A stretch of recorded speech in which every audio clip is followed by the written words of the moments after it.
أعوذ بالله السميع العليم من الشيطان الرجيم كتب عليكم إذا حضر أحدكم الموت إن ترك خيرا الوصية للوالدين والأقربين بالمعروف حقا على المتقين۔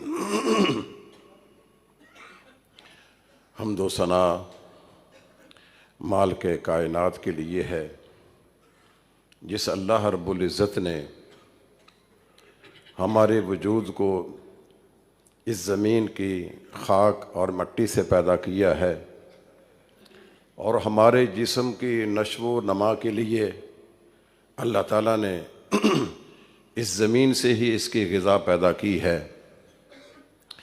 ہمارے اندر جو روح کار فرما ہے، جس کی بنا پر ہم جیتے جاگتے اور چلتے پھرتے ہیں، اس کی غذا کے لیے اللہ تعالیٰ نے آسمانوں سے تعلیمات کا بندوبست کیا ہے، انبیاء کو بھیجا ہے، رسول آئے ہیں، کتابیں نازل کی ہیں۔ تمام کتابوں کا آسمانی تعلیمات کا خلاصہ یہ قرآن مقدس اللہ تعالیٰ کی اس کلام میں موجود ہے، اور اللہ کی اس کلام میں رسول اللہ صلی اللہ علیہ وسلم کے فرمودات بھی شامل ہیں، کیونکہ آپ نے اللہ تبارک و تعالیٰ کے کلام کی تشریح توضیح کی ہے، اپنے عمل سے کر کے دکھایا ہے۔ اس لیے جہاں ہم نے قرآن کریم کو سمجھنا ہے، وہ اگر کوئی صرف اپنی زبان دانی کی بنا پر سمجھنے کی کوشش کرتا ہے تو وہ غلط کہتا ہے۔ جو صاحب قرآن ہیں، ان کی ہدایات، ان کے فرمودات، ان کے معمولات، ان کو بھی ہم نے پیش نظر رکھنا ہوگا۔ قرآن مجید کی آیت کریمہ جو میں نے تلاوت کی ہے، اس کا مطلب یہ ہے کہ اللہ تعالیٰ نے انسان پر، مسلمان پر یہ بات فرض کی تھی کہ وہ اگر مال وغیرہ چھوڑ کر گیا ہے تو وہ اپنے مال میں وصیت کرے، والدین کے لیے، عزیز و اقارب کے لیے، رشتہ داروں کے لیے۔ یہ اللہ کی طرف سے کوئی درخواست نہیں تھی، ریکویسٹ نہیں تھی، حقاً علی المتقین، جو متقین پرہیزگار، ان پر یہ فرض تھا کہ وہ وصیت کر کے جائیں۔ دین اسلام میں پہلے یہی ضابطہ تھا کہ وہ اپنے مال میں وصیت کے ذریعے اپنے ورثاء کو مال دیتے تھے، لیکن انسان ہے، بعض اوقات جذبات میں آ جاتا ہے، وہ کسی کو محروم کر جاتا، کسی کو زیادہ دے جاتا۔ پھر اللہ تبارک و تعالیٰ نے اس کے لیے ایک ضابطہ بنا دیا ہے۔ قرآن مجید میں سورہ النساء میں ہر وارث کا اللہ نے حصہ مقرر کر دیا ہے، وہ تفصیل اور ڈیٹیل موجود ہے کہ انسان کے مرنے کے بعد اس کے مال کو کس طرح تقسیم کرنا ہے۔ اس نے اپنی مرضی کو کوئی دخل نہیں ہے، اس کے جذبات کو کوئی دخل نہیں ہے، اور نہ ہی کسی وارث کے فقر اور تنگ دستی کو اس میں دخل ہے۔ یہ اللہ نے حصے مقرر کرنے کے بعد فرمایا، تلک حدود اللہ، یہ اللہ کی حدیں ہیں، ان کو توڑا نہ جائے، اس میں اپنے جذبات کو داخل نہ کیا جائے، جس طرح اللہ نے بیان کیا ہے اس کے مطابق اس جائیداد کو تقسیم کر لیا جائے۔ اب یہ وصیت جو ہے یہ فرض نہیں رہی، البتہ استحباب کا درجہ ہے۔ استحباب کا درجہ اس قدر ہے کہ رسول اللہ صلی اللہ علیہ وسلم فرماتے ہیں، جو انسان وصیت کرنا چاہتا ہے اسے چاہیے کہ 2 راتیں بھی نہ گزارے، وَوَصِيَّتُهُ مَكْتُوبَةٌ عِنْدَهُ، اس کی وصیت لکھی ہوئی اس کے تکیے کے نیچے ہونی چاہیے۔ اور وصیت اگر لکھی ہوئی نہ ہو تو ہم نے دیکھا ہے کہ بعد میں کئی لڑائی جھگڑے اور آپس میں تو تکار ہوتی ہے۔ اس لیے اگر کوئی وصیت کرنا چاہتا ہے تو وہ لکھ لے، زبانی کلامی نہیں بلکہ اس کو تحریر کر لے۔ اور اس وصیت کے کچھ ضابطے ہیں، اور وصیت دو طرح کی ہوتی ہے، ایک مالی وصیت ہے اور ایک اخلاقی وصیت ہے۔ مالی وصیت تو یہ ہے کہ انسان اپنے مال میں سے اگر کسی کو وصیت کے ذریعے دینا چاہتا ہے، اس کی باقاعدہ ریٹن تحریر دستاویز ہو کہ میں اپنے مال میں سے فلاں انسان کو، فلاں ادارے کو، فلاں مدرسے، فلاں مسجد کو اتنا دینا چاہتا ہوں۔ اور اخلاقی وصیت یہ ہے، اگر اس کو علم ہے کہ میرے مرنے کے بعد میرے حوالے سے میرے عزیز و اقارب ایسے کام کریں گے جو شریعت کے خلاف ہیں، تو اسے چاہیے کہ اپنی وصیت کے اندر یہ لکھ کر جائے کہ میرے مرنے کے بعد یہ کام تم نے نہیں کرنے۔ وگرنہ اگر وہ ان کو کہہ کر نہیں گیا ہے، روک کر نہیں کیا ہے، وصیت کر کے نہیں گیا ہے، جہاں غلط کام کرنے والوں کو مواخذہ ہوگا۔ یہ انسان جو وصیت کے بغیر چلا گیا ہے، اللہ نے اس کو بھی پوچھنا ہے، جب تجھے پتا تھا کہ تیرے گھر والے اس طرح کا کام کرتے ہیں تو تم نے اس کی روک تھام کیوں نہیں کی ہے، ان کو روکا کیوں نہیں ہے؟ اخلاقی قسم کی وصیت جو ہے یہ بھی کرنی چاہیے۔ ہمارے ہاں عام طور پہ یہ ہوتا ہے، آپ نے بھی دیکھا ہوگا کہ جب میت آگے پڑی ہوتی ہے تو ہم ایک رسمی سا اعلان کر دیتے ہیں کہ مجھے میرے بزرگوں نے وصیت کی تھی کہ وہاں اعلان کر دینا کہ جس نے کو لینا دینا ہے ہم موجود ہیں، آپ ہمارے پاس آئیں، ہم ایک ایک پائی ادا کریں گے۔ یہ ایک غلط رسم چل نکلی ہمارے یہاں۔ اس وصیت کرنے والے کو یہ چاہیے تھا کہ خود ہی اپنا معاملہ صاف کر کے جاتا، اگر کسی کا دینا ہے وہ دے کے جاتا، اگر کسی سے لینا ہے تو وہ کہہ کے جاتا، اس کا کوئی پروف چھوڑ کر جاتا۔ ہوتا یہ ہے کہ ہم اس وقت اعلان کر دیتے ہیں، بعد میں نہ کو دیتا ہے نہ کو لیتا ہے، ایک رسم دنیا ہے جس کو ہم ادا کر لیتے ہیں۔ وصیت جو ہوتی ہے اس کا کیا اصول ہے، اس کا کیا ضابطہ ہے؟ ہمارے ہاں اکثر یہ ہوتا ہے، ایک آدمی ہے وہ وصیت کر جاتا ہے کہ میرے مرنے کے بعد فلاں دکان میری بیوی کے نام کروا دینا، فلاں مکان میری بیوی کو دے دینا، فلاں مارکیٹ جو ہے بیٹے کو دے دینا۔ یہ سب چیزیں غلط ہیں، اس کا ایک ضابطہ ہے، وصیت کا ایک ضابطہ ہے، آپ حضرات بھی ذہن میں رکھ لیں۔ جس انسان نے اس کے مال میں سے وارث بننا ہے، تین ورثاء اس قسم کے ہیں، وہ کسی صورت میں محروم نہیں ہوتے ہیں، مرنے کے بعد ان کو اس کی جائیداد سے ضرور حصہ ملتا ہے۔ ابوین ماں باپ، زوجین بیوی خامد، والدین بچے بچیاں، لڑکے لڑکیاں، یہ کسی صورت میں محروم نہیں ہوتے۔ اس کے علاوہ جو دیگر رشتہ دار ہیں، بھائی ہیں، بہنیں ہیں، وہ کبھی مال لے لیتے ہیں، کبھی محروم ہو جاتے ہیں، لیکن یہ جو میں نے عرض کیا ہے آپ سے کہ والدین اور زوجین اور والدین یہ کسی صورت میں محروم نہیں ہوتے ہیں۔ تو وصیت کا پہلا ضابطہ یہ ہے کہ وہ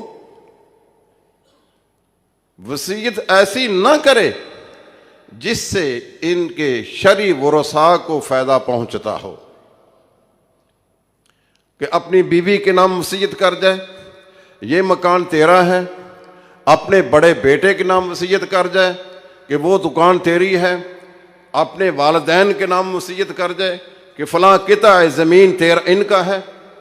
جو شرعی وارث ہے اس کے لیے وصیت ناجائز ہے، اگر کوئی کر جاتا ہے تو وہ کل عدم ہے۔ رسول اللہ صلی اللہ علیہ وسلم نے فتح مکہ کے موقع پر فرمایا ان اللہ قد اعطى كل ذی حق حقہ، اللہ تعالیٰ نے اپنی کتاب میں ہر حقدار کو اس کا حق دے دیا ہے۔ جو بیوی کا حق ہے وہ بیوی کو مل گیا، جو ماں باپ کا حق ہے ان کو دے دیا، جو بچوں کا حق ہے ان کو دے دیا، جو بہن بھائیوں کا حق ہے ان کو دے دیا۔ ان اللہ قد اعطى كل ذی حق حقہ، اللہ تعالیٰ نے ہر حقدار کو اس کا حق دے دیا ہے۔ جب اللہ نے ان کا حق دے دیا ہے، فلا وصیۃ لوارث، پھر کسی وارث کو وصیت کے ذریعے کو مال نہیں دیا جائے گا۔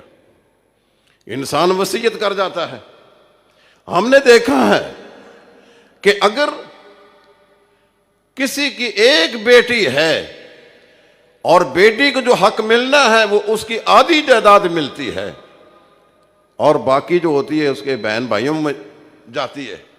وہ نہیں چاہتا ہے کہ میری جائیداد میرے بھائیوں کو مل جائے، وہ میرے شریک ہیں، میری ہاتھ کی کمائی ہے، تو میں کیوں نہ اپنے خونی بیٹی کو دے کر جاؤں۔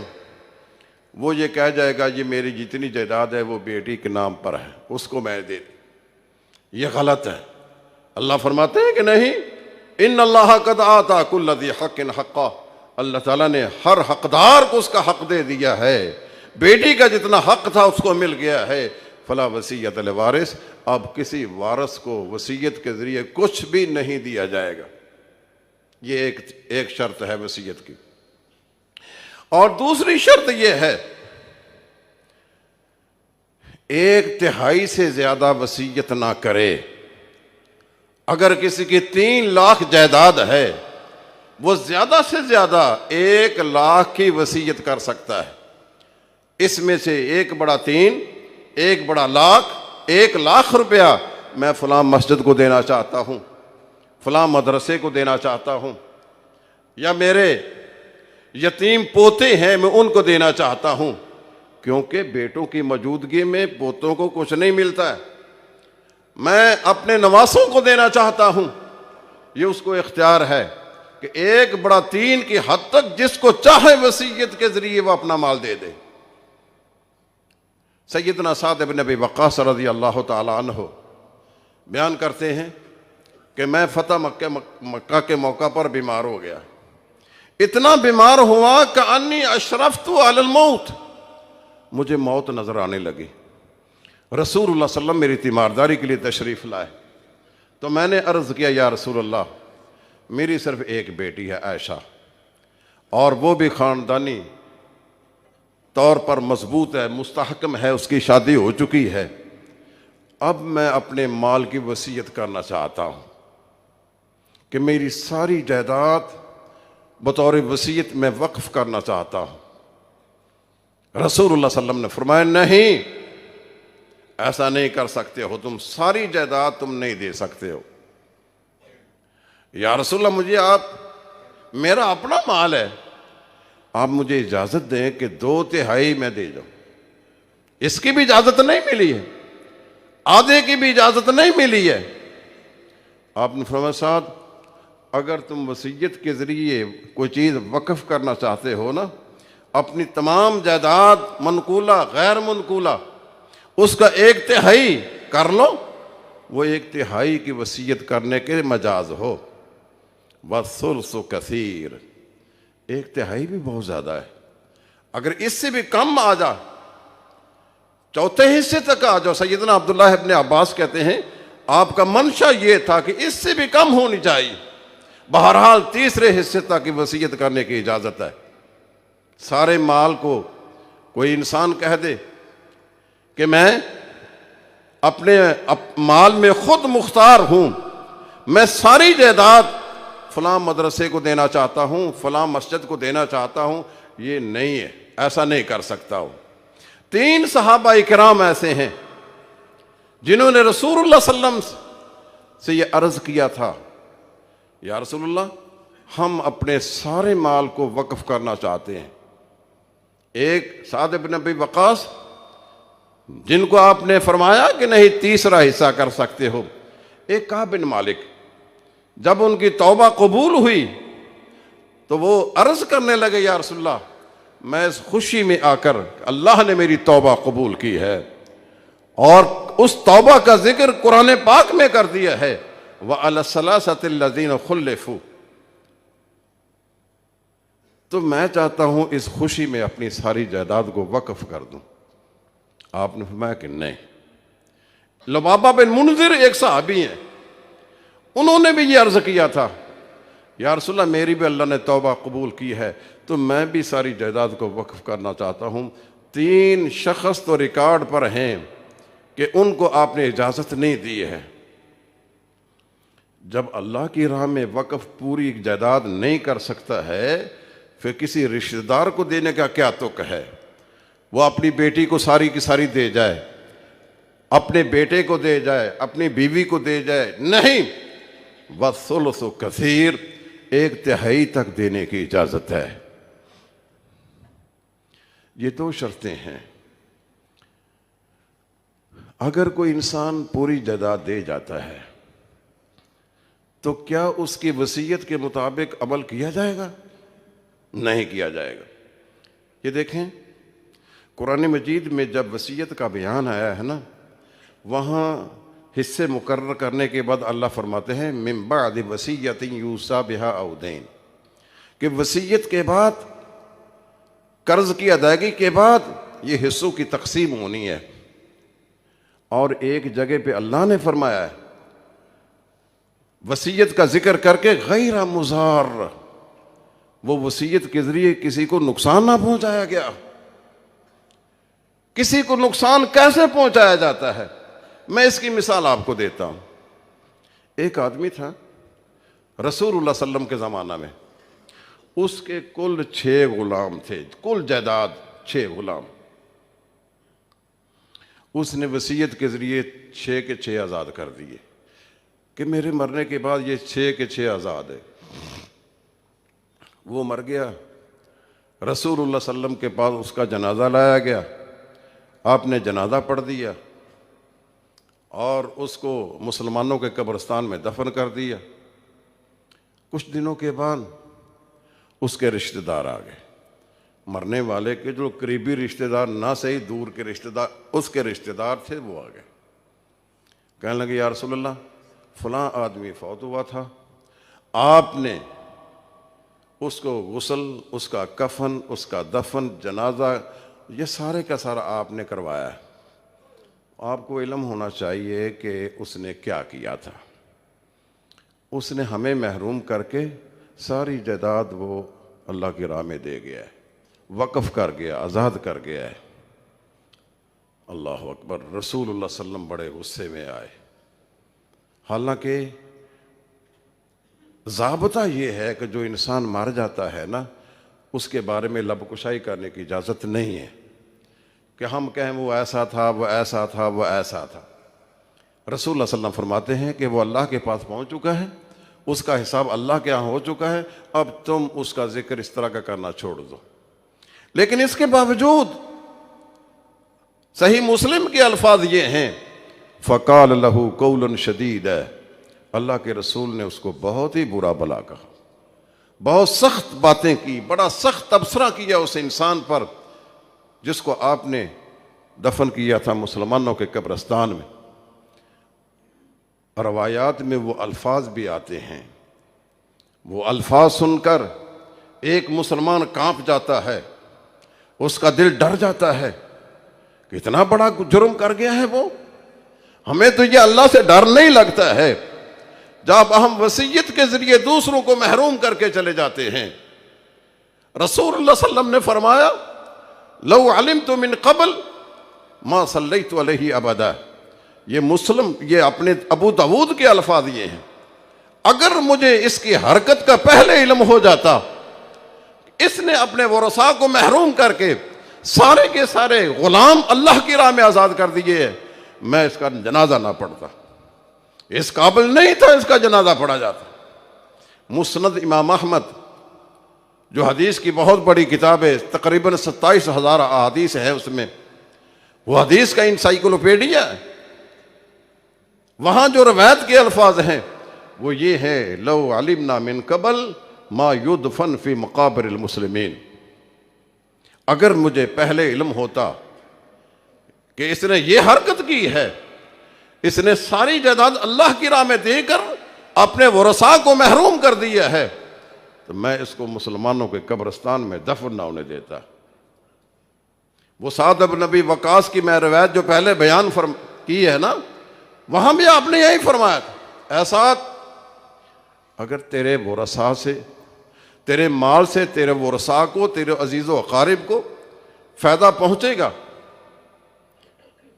یہ بہتر ہے کہ تم ساری جائیداد اللہ کی راہ میں دے جاؤ، یتکففون الناس، وہ لوگوں سے ہاتھ پھیلا کر مانگتے پھریں، ان کا حق ان کو دو، یہ آپ نے نہیں اللہ نے دیا ہے، تو تم ساری جائیداد اللہ کی راہ میں دے رہے ہو۔ اس نے ساری جائیداد دی تو رسول اللہ صلی اللہ علیہ وسلم نے اس کے بارے میں یہ سخت الفاظ کہے۔ اب یہ نہیں ہے کہ وہ چونکہ کہہ گیا ہے، لکھ کر دے گیا ہے، اور وصیت جو ہے وہ پتھر پر لکیر ہے، اس پر عمل درآمد کرنا ہے، وہ بزرگ تھے، وہ یہ تھے، وہ تھے۔ پھر کیا کیا آپ نے؟ وہ 6 غلام بلائے جن کو وہ آزاد کر کے گیا تھا، اس کو کتنا دینے کا حق تھا؟ 1/3، اور 6 کا 1/3، تیسرا حصہ وہ 2 غلام بنتے ہیں۔ آپ نے قرعہ اندازی کی، قرعہ اندازی کے ذریعے جو 2 غلام آئے،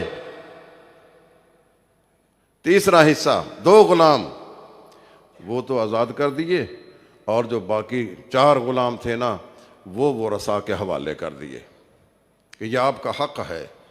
یہ ہے وصیت غیر مضار، جس کے ذریعے دوسروں کو نقصان پہنچایا جاتا ہے۔ اور وصیت کا دوسرا ضابطہ یہ ہے، اس کے ذریعے کسی کو نقصان نہ پہنچایا جائے، کسی وارث کے لیے نہ کی جائے، اور اس کے ذریعے کسی کو نقصان نہ پہنچایا جائے۔ اور تیسرا کیا ہے؟ وہ وصیت ناجائز نہ ہو۔ کچھ آدمی وصیت کر جاتے ہیں، میرے مرنے کے بعد یہ عیسائیوں کا گرجا تعمیر کر دینا، ہندوؤں کا مندر بنا دینا، اور اسی طرح سکھوں کا گردوارہ بنا دینا، یا اور کوئی ناجائز قسم کی وصیت کر دیتا ہے۔ ناجائز کام کی وصیت پر بھی عمل نہیں کیا جائے گا۔ وہ سمپل اور سادہ سی وصیت جو اسلامی ضابطے کے برابر کے مطابق ہوگی، اس پر عمل کرنا ہے۔ میرے بھائیو، اللہ تعالیٰ نے ہمیں مال دیا ہے، اور آپ کو پتہ ہونا چاہیے موت کا ایک وقت مقرر ہے، اور موت ہر ایک کو آنی، ہر متنفس نے موت کا مزہ چکھنا ہے۔ ہمیں بھی چاہیے، جیسا کہ اللہ کے رسول فرماتے ہیں، جب انسان مر جاتا ہے انقطع عملہ، اس کے اعمال بھی ختم ہو جاتے ہیں۔ جیتے جی انسان عمل کرتا ہے نا، نمازیں پڑھتا ہے، روزے رکھتا ہے، صدقہ خیرات کرتا ہے، حج کرتا ہے، عمرہ کرتا ہے، جب انسان ختم ہو گیا، فوت ہو گیا، یہ اعمال بھی منقطع ہو جاتے ہیں۔ الا من ثلاث، 3 چیزیں ایسی ہیں جو مرنے کے بعد بھی اس کے اعمال میں جمع ہوتی رہتی ہیں۔ 3 چیزیں آپ بھی کوشش کریں۔ اللہ نے اگر آپ کو مال دیا ہے، دولت دی ہے، صاحب ثروت ہیں آپ، جو کوشش کر کے آپ ان تینوں میں سے کسی ایک کو حاصل کر لیں۔ ان میں سے ایک یہ ہے صدقۃ جاری ہے، جاری صدقہ۔ جاری صدقہ یہ ہوتا ہے اس کے ثمرات، اس کے فوائد تا دیر لوگوں کو ملتے رہے۔ یہ مسجد ہے، آپ نے مسجد میں حصہ ڈال دیا ہے، پنکھا لگوا دیا، اے سی لگوا دیا، اس کے بل کی ذمہ داری آپ نے اٹھا لی۔ کوئی مدرسہ ہے، مدرسے میں، بلڈنگ میں اپنا حصہ ڈال دیا ہے۔ کوئی طلباء ہیں، تعلیم حاصل کرتے ہیں، اور ان پر اٹھنے والے اخراجات کی ذمہ داری آپ نے اٹھا لی ہے۔ ان کی خورد و نوش کا بندوبست ہے، ان میں سے کسی ایک کی ذمہ داری آپ اٹھا لیتے ہیں۔ جب تک یہ طلباء پڑھتے رہیں گے، پڑھاتے رہیں گے، آپ کو مفت میں ثواب ملتا رہے گا۔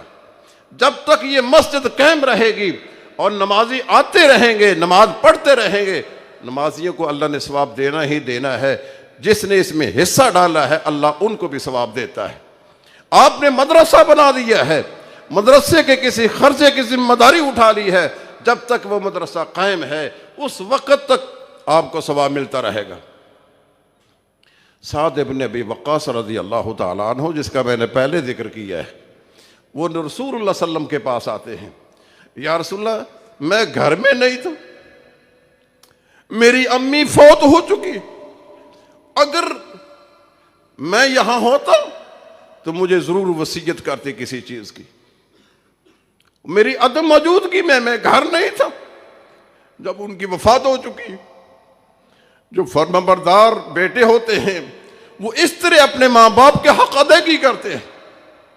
یا رسول اللہ میرے دل کو قرار نہیں آ رہا ہے، سکون نہیں آ رہا ہے، میں چاہتا ہوں کہ اپنی امی کے لیے کچھ نہ کچھ کروں، میں باہر تھا، موت کے وقت میں موجود نہیں تھا، اب میں چاہتا ہوں کہ مرنے کے بعد کوئی ایسا کام کروں جس سے میری امی کو فائدہ پہنچے۔ ہمارے عزیز و اقارب بھی کئی اللہ کے پاس پہنچ چکے ہیں، ہمارے والدین اللہ کے پاس جا چکے ہیں، ہمارے بیٹے اللہ کے پاس جا چکے ہیں، بھائی جا چکے ہیں۔ اپنے پیاروں کے نام کوئی نہ کوئی چیز لگا دیں، آپ کوئی چیز بنا دیں، آپ ان پیاروں کے نام کر دیں تاکہ ان بیچاروں کو یہ ثواب ملتا رہے۔ آپ تو ایک ایک عمل، ایک ایک پائی کے محتاج ہیں۔ حدیث میں آتا ہے والدین جنت میں ہیں اور ان کا اچانک درجہ اللہ بلند کرے گا اوپر، پوچھیں گے یا اللہ ہم نے تو کام کوئی نہیں کیا ہے، یہ درجات کی بلندی، یہ اوپر کو اٹھنا، رفعت، اس کی بیس کیا ہے، بنیاد کیا ہے؟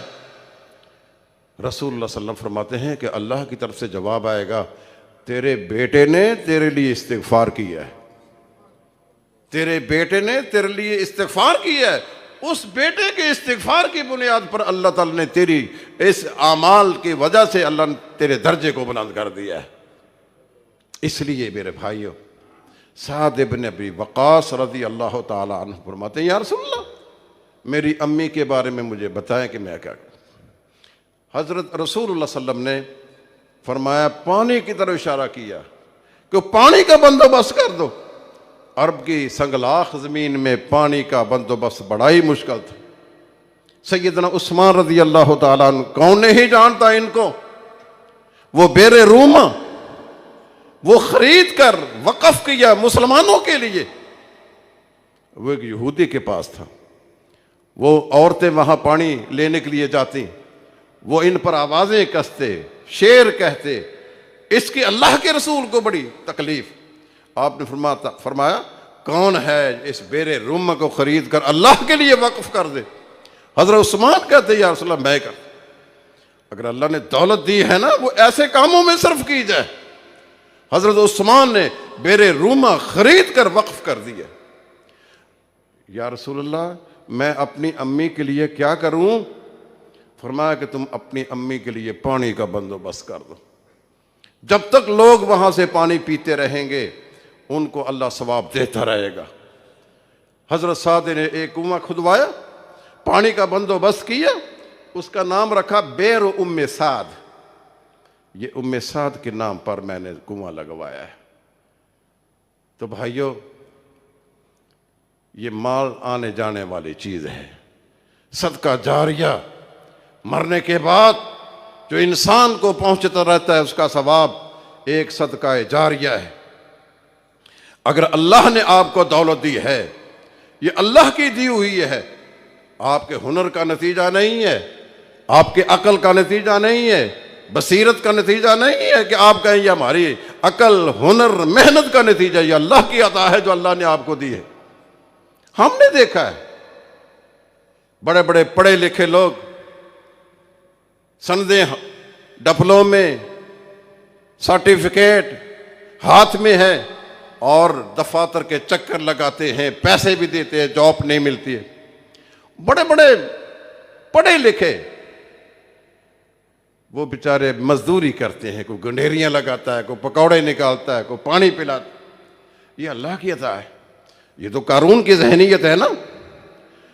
موسیٰ علیہ السلام نے کہا کہ اللہ کا حق نکالو، کہتا کون سا اللہ، کس کا حق؟ انما اوتیتہ علی علم عندی، یہ جو مال مجھے ملا ہے نا، کتنا مال تھا؟ اتنا مال اس کے خزانوں کی چابیاں اٹھانے کے لیے مستقل ایک جماعت۔ وَإِنَّ مَفَاتِحَهُ لَتَنُوءُ بِالْعُصْبَةِ أُولِي الْقُوَّةِ، اتنا مال اللہ نے اس کو دیا۔ اور جب اللہ کا حق کہا گیا کہ ادا کرو تو کہتا کہ کون سا اللہ، کس کا حق؟ انما اوتیتہ علی علم عندی، یہ تو میری مہارت کا نتیجہ ہے، میرے علم، میری عقل، میری بصیرت کا نتیجہ ہے۔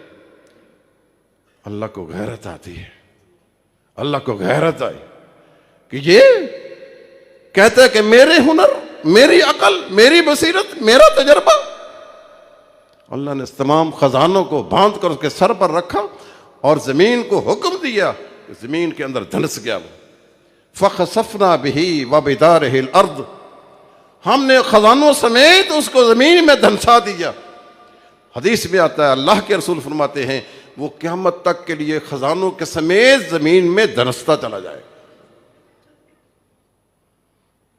تو میرے بھائیوں، ایک تو صدقہ جاریہ ہے، اس کو مت فراموش کیجئے۔ مرنا ہے، میں نے بھی جانا ہے، آپ نے بھی جانا ہے، یہ مال اس کا یہاں رہ جائے گا، یہ ہمارے ورثاء کا ہے۔ رسول اللہ صلی اللہ علیہ وسلم نے فرمایا تمہارا مال کیا ہے؟ لوگوں نے کہا یہ ساری مڈی مال ہمارا ہے۔ آپ نے فرمایا تمہارا مال تو وہ ہے جو تم نے کھا لیا اور ہضم کر لیا، جو پہن کر بوسیدہ کر لیا، یا جسے تم نے اللہ کی راہ میں دے کر آخرت میں ذخیرہ کر لیا۔ اس کے علاوہ یہ تمہارا مال نہیں ہے، تم مرو گے نا یہ ورثاء کے حوالے ہو جائے گا۔ میں نے خود اپنی آنکھوں سے دیکھا ہے، مرنے کے بعد وہ جھگڑتے ہیں بینک کی وہ چیک بک لینے کے لیے، تجوری کی چابیاں لینے کے لیے۔ باپ کی لاش اگر ابھی قبر سے باہر پڑی ہوئے تو بیٹے جو ہے وہ جھگڑ رہے، لڑائی کر رہے، ایک دوسرے کو مار پیٹ رہے، چابیاں لینے کے لیے، بینک کی کاپیاں لینے کے لیے، ریکارڈ پر قبضہ کر لیا۔ یہ دنیا کا مال دنیا میں رہ جائے گا۔ کوشش کیجئے اس ماہ مبارک میں اپنے ہاتھوں سے کوئی صدقہ جاریہ اپنے لیے، اپنے پیاروں کے لیے کر جائیں۔ آپ نے مرنا ہے، آپ کے مرنے کے بعد آپ کے نامہ اعمال میں یہ چیز جمع ہوتی رہے۔ ایک چیز، او علم ينتفع بہ، ان علماء کو حقیر نہ سمجھا کریں۔ یہ جو بوریہ نشین ہیں، آپ یہ مت خیال کریں یہ آپ کے ٹکڑوں پر پلتے ہیں، آپ ان کو دیتے ہیں تو کھاتے ہیں، یہ ان کا احسان ہے کہ آپ کے مال کو پاکیزہ کرنے کا ذریعہ بنتے ہیں۔ یہ عالم دین جو اس صفوں پہ بیٹھ کر پڑھتا ہے، پڑھاتا ہے، طلباء کو تیار کرتا ہے، اس کے علم سے لوگ فیض یاب ہوتے ہیں۔ ایک خطیب وہ ہزاروں کے مجمع میں وہ لوگوں کو اللہ کے دین کی تعلیم دیتا ہے۔ یہ لوگ آپ کے علم سے جو فائدہ حاصل کریں گے، جب تک یہ اس علم کے فائدہ سے باقی رہیں گے، اللہ تعالیٰ اس مرنے والے کے ثواب میں برابر اضافہ کرتا رہے گا۔ اور علم ينتفع بہ۔ اور تیسرا، یہ بڑا کٹھن سا ہے، او ولد صالح يدعو لہ، نیک بچہ جو اس کے مرنے کے بعد ہاتھ اٹھا کر دعا کر دے۔ ہم اپنے بچوں کی اس نہج پر تربیت کرتے ہیں کہ وہ ہمارے مرنے کے بعد ہماری قبر پہ آئیں اور ہاتھ اٹھا کر ہمارے لیے دعا کریں۔ ہماری کوشش یہ ہوتی ہے اس بچے کو ہم اپنے پاؤں پہ کھڑا کر دیں، ہمارے جانے کے بعد یہ کسی کا محتاج نہ ہو، کسی کا دستے نگر نہ ہو۔ ہماری ساری کوشش یہی ہوتی، اپنی ساری مڈی، اپنی ساری پونجی اس پر لگا دیتے ہیں، اس کے تعلیمی اخراجات، اس کے نخرے، اس کے رہائش، اس کا بندوبست۔ فرمایا کہ ولد صالح يدعو لہ، نیک بچہ تیار کرو کوئی، کوشش کریں آپ کا بچہ نیک ہو جائے، کوشش کریں آپ کا بچہ فرما بردار ہو جائے۔ ہماری ذمہ داری یہ تو ہے کہ ہم اپنے بچے کو جہنم سے آزاد کرنے کی کوشش کریں، ہم اپنے بچے کو جنت کے راستے پر لگائیں، ہم اپنے بچے کو اس طرح بنا جائیں کہ ہمارے مرنے کے بعد وہ ہاتھ اٹھا کر ہماری دعا کر دے۔ او ولد صالح یدعو لہ، نیک بچہ جو مرنے کے بعد آپ کے لیے دعا کرے۔ یہ ہے صدقہ جاریہ، یہ ہے مرنے کے بعد جو اعمال کا سلسلہ جاری رہتا ہے۔ آپ بھی کوشش کریں، مرنا ہے ہم نے، ہمارے مرنے کے بعد کوئی اس طرح کا کام کر دیں کہ ہمارے لیے صدقہ جاریہ بنے۔ آپ کے والدین کا آپ پر بڑا احسان ہے، بڑا احسان ہے، ہم اپنے والدین کے احسان کا بدلہ نہیں دے سکتے، اور اس نعمت کا اس وقت پتہ چلتا ہے جب انسان کے ہاتھ سے نکل جاتی ہے۔ والدین کی قدر کیجئے، ان کی خدمت کیجئے، ان کی دعائیں لیجئے۔ والدین کی دعا جو ہوتی ہے، فرمایا آپ مجھے پرچی دیتے ہیں، کہتے ہیں مولوی صاحب ہمارے لیے دعا کر دیں، رزق کی فراوانی کی، بچوں کے لیے دعا کر دیں۔ حالانکہ یہ اتھارٹی نہیں ہے کہ اللہ تعالیٰ نے میری دعا کو قبول کرنا ہے لازمی طور پر، لیکن والد کی دعا کے بارے میں اللہ کے رسول نے فرمایا کہ والد جب بچے کے لیے دعا کرتا ہے تو وہ مسترد نہیں ہوتی۔ جس کی گارنٹی ہے، جس کے بارے میں اللہ کے نبی نے فرمایا ہے کہ والد جب بچے کے لیے دعا کرے گا لا یرد دعا، اس کی دعا کو مسترد نہیں کیا جائے گا۔ آج ہم اس دولت کو جو اللہ نے ہمیں، اس نعمت کو اللہ نے جو ہمیں دی ہے، اس کی ہم قدر نہیں کرتے ہیں۔ ان والدین کی دعائیں لیجئے، ان والدین کی خدمت کیجئے، ان والدین کے پاس بیٹھیے، ان کا دکھڑا سنیے، اور ان کے لیے مرنے کے بعد زندگی میں کوئی ایسا کام کر دیں تاکہ ان کو وہ فائدہ پہنچتا رہے۔ تو میں یہ عرض کر رہا تھا کہ یہ جو وصیت کا ضابطہ ہے نا، یہ اللہ تبارک و تعالیٰ کی طرف سے ہمیں بہت بڑی نعمت ہے ہمارے لیے، اس پر عمل کیجئے۔ آپ والدین کے لیے کوئی وصیت کر جائیں، اپنے پیاروں کے لیے، اپنے بچوں کے لیے، اپنی بیوی کے لیے، اگر خامد کے لیے کوئی وصیت کر جائے، یہ اللہ تبارک و تعالیٰ کی طرف سے بڑی نعمت ہے۔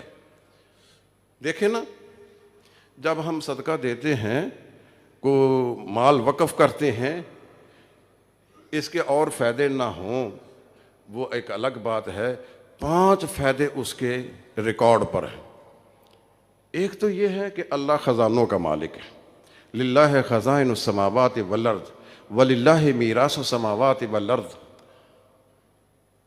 آپ اللہ کے لیے دیتے ہیں، اللہ آپ پر خزانوں کے دروازے کھول دیتا ہے۔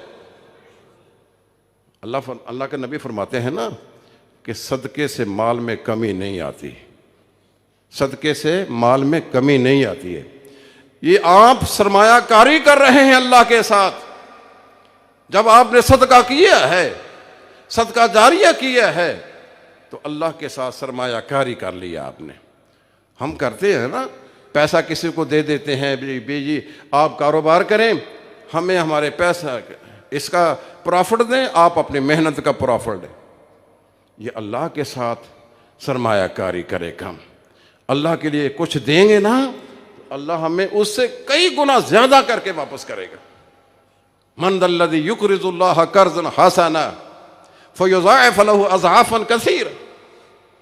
ایک تو یہ فائدہ ہے، اس سے اللہ کے ساتھ ہماری سرمایہ کاری ہے۔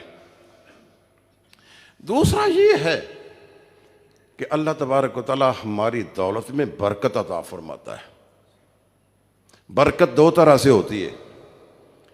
ایک تو یہ ہے کہ اس کے لیے کوئی اسباب، ذرائع، وسائل پیدا کر دیتا ہے آپ کے رزق کی فراوانی کے لیے، اور دوسری یہ ہے مال تو اتنا ہی رہتا ہے، اگر 100 میں سے آپ نے 2.5 روپے دے دیے ہے نا، تو 97.5 روپے ہی آپ کے پاس رہیں گے، لیکن یہ اب 97.5 روپے جو ہیں آپ کے استعمال کے قابل ہو چکے ہیں، پہلے استعمال کے قابل نہیں تھے۔ جب 2.5 روپے اللہ کا حصہ نکل گیا، اب وہ استعمال کے قابل ہے۔ اللہ اس 97.5 روپے میں اتنی برکت ڈال دے گا، اتنی لاکھوں اور ہزاروں سے وہ کام نہیں ہوگا جتنا یہ 97.5 روپے سے ہو جائے گا۔ حصی برکت، مانوی برکت، دو فائدے۔ اور تیسرا فائدہ یہ ہے، جو آنے والی مصیبتیں ہیں، بیماریاں ہیں، ٹینشنیں ہیں، یہ ٹل جاتی ہیں۔ حدیث میں آتا ہے کہ یہ صدقہ جو ہے انسان سے بری موت کو ٹال دیتا ہے۔ اس کا اللہ تعالیٰ نے فرمایا کہ خاتمہ ایمان پر ہوتا ہے، اور قیامت کے دن جو صدقہ دینے والا انسان ہے، فی ظل صدقاتہ، وہ اپنے صدقے کے سایہ تلے ہوگا۔ یہ صدقہ اس کو سایہ، چھتری بن جائے گا۔ آپ کو یہ تو علم ہے نا، قیامت کے دن یہ سورج جو ہمارے سے کروڑوں میل کی مسافت پر ہے، تب بھی ہم اس کی گرمی برداشت نہیں کر سکتے ہیں۔ گھروں میں اے سی لگا رکھے ہیں، برقی پنکھے لگا رکھے ہیں، اور اس طرح ایئر کولر لگا رکھے ہیں۔ وہاں تو نہ کوئی ایئر کولر ہوگا، نہ پنکھا ہوگا، نہ اے سی ہوگا۔ یہ 1 میل کی مسافت پر فرمایا کہ جو صدقہ کرنے والا بندہ ہوگا نا، اللہ تبارک و تعالی اس کو صدقے کا سایہ کرے گا۔ اور ایک حدیث میں یہ بھی آتا ہے، 7 آدمی ہیں جن کو اللہ اپنے عرش کا سایہ نصیب کرے گا۔ ان میں سے ایک وہ اپنے دائیں ہاتھ سے صدقہ کرتا ہے، بائیں ہاتھ کو پتہ نہیں لگنے دیتا ہے، خفیہ طور، وہ کیمرے کے سامنے آ کر نہیں دیتا ہے، لوگوں کو بتانے کے لیے نہیں دیتا ہے، پوشیدہ طور پر صدقہ دیتا ہے۔ آپ بھی زندگی میں کوئی ایسی نیکی کر جائیں جس کا علم آپ کو ہو اور آپ کے اللہ کو، بس کوئی ایک ایسی نیکی کر لیں جس کا علم صرف آپ کے رب کو ہے یا آپ کو، ان میں سے ایک صدقہ بھی ہے، خفیہ صدقہ دینا۔ لینے والے آپ کے دروازہ کھٹکھٹائیں، یہ نہیں، آپ ان کا دروازہ کھٹکھٹائیں، آپ ان کو تلاش کریں۔ تو میرے بھائی، اللہ تعالیٰ اس انسان کو اپنے عرش کے سایہ تلے رکھے گا یا صدقے کے سایہ تلے رکھے گا۔ اور فائدہ یہ ہے کہ اس سے دلوں میں نرمی آتی ہے۔ ہمارے دل بڑے سخت ہیں، حقیقت ہے ہمارے دل بڑے سخت ہیں۔ کبھی ہماری آنکھوں میں اللہ کے ڈر سے آنسو نہیں آتا ہے۔ اگر آپ صدقہ کریں گے نا، آپ کے دل میں نرمی آئے گی، پسیج جائے گا دل۔ قرآن پاک میں اللہ تعالیٰ نے ان لوگوں کا افسوس کیا ہے، الم یأن للذین آمنوا ان تخشع قلوبہم لذکر اللہ، ایماندارو ابھی وہ وقت نہیں آیا کہ اللہ کے ذکر سے تمہارے دل پسیج جائیں؟ ہمارے دل سخت ہیں، ہم قساوت قلبی کا شکار ہیں۔ صدقہ کرنے سے اللہ ان دلوں کو نرم کرتا ہے، ان کے اندر وہ نرمی آتی ہے جو اللہ کو مطلوب ہے۔ دل نرم ہوگا نا تبھی آنکھ میں دل کا اور آنکھ کا بڑا تعلق ہے۔ آنکھ میں آنسو اس وقت آئیں گے جب آپ کے دل میں نرمی پیدا ہوگی۔ اور آخری اور 5واں فائدہ یہ ہے، آپ کو روحانی فرحت، خوشی محسوس ہوگی۔ جب آپ دیں گے نا اللہ کے لیے کسی کو، دل میں خوشی خود بخود پیدا ہوگی، آپ اس کو محسوس کریں گے آپ لوگ۔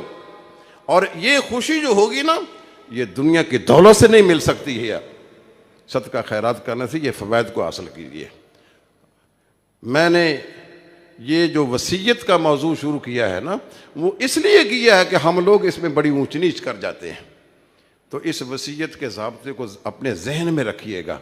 اگر آپ نے وصیت کرنی ہے نا، مال میں کریں، لیکن اس دائرے میں رہتے ہوئے جو قرآن پاک نے بیان فرمایا، جو احادیث میں آتا ہے۔